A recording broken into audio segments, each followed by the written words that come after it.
Shalom peuple de Dieu, j'espère que vous allez bien, c'est votre sœur Emma Blessings. Alors je reviens avec une courte exhortation parce que en fait très tôt ce matin j'ai eu une pensée très profonde, une conviction dans mon cœur qui est montée et j'ose croire que c'est l'inspiration du Saint-Esprit concernant la prière.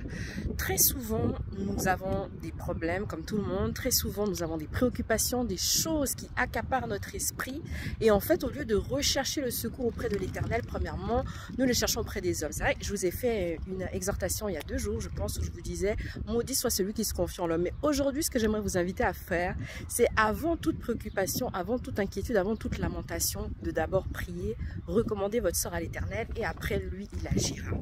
On a la solution qu'on appelle Jésus-Christ.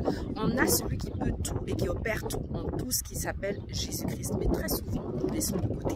Nous laissons les soucis nous envahir, nous laissons les difficultés actuelles, les difficultés présentes se charger de nous, or que ce que nous devrions d'abord faire, c'est nous décharger auprès de la croix et prier.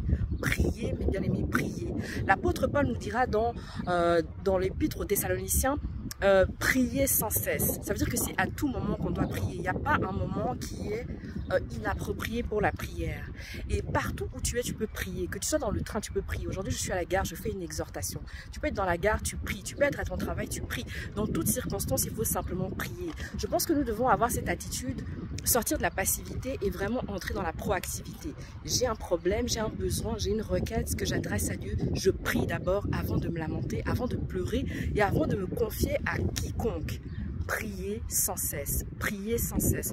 Tu peux être sur ton lieu de travail, tu peux être dans le bloc opératoire, même si tu travailles dans un bloc opératoire, peut-être que tu ne peux pas prier, tu ne peux pas élever le nom de Jésus, mais tu peux prier intérieurement.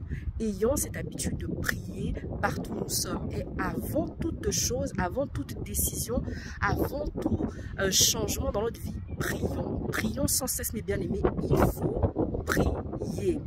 Soyez vraiment des amis de la prière. Si vous êtes dans une église où il y a beaucoup de programmes de prière, il faut aller. Quand il y a des séminaires, il faut aller. Rechercher la présence de Dieu. Soyez ces hommes, ces femmes de prière. Priez. Si vous avez une cellule de prière, ne manquez pas ces programmes. Priez. Si vous avez des prières de programme avec votre famille, priez, priez, priez. Il faut toujours prier. C'est vraiment au travers de la prière qu'on peut trouver la solution à ces problèmes, à ces difficultés. C'est là où le Seigneur vient apporter sa lumière. C'est vraiment au travers de la prière. Mais si nous restons passifs, si nous fermons nos bouches devant Dieu, le Seigneur ne pourra jamais agir. Même, je crois que c'est dans le livre de Jacques, on nous dit, vous ne recevez pas parce que vous demandez mal. Vous ne recevez pas parce que vous demandez pas. Dans certaines traductions même, on pourra lire. Donc, si tu veux recevoir, il faut demander. Matthieu 7,7 nous dira, cherchez et vous trouverez, frappez et l'on vous ouvrira.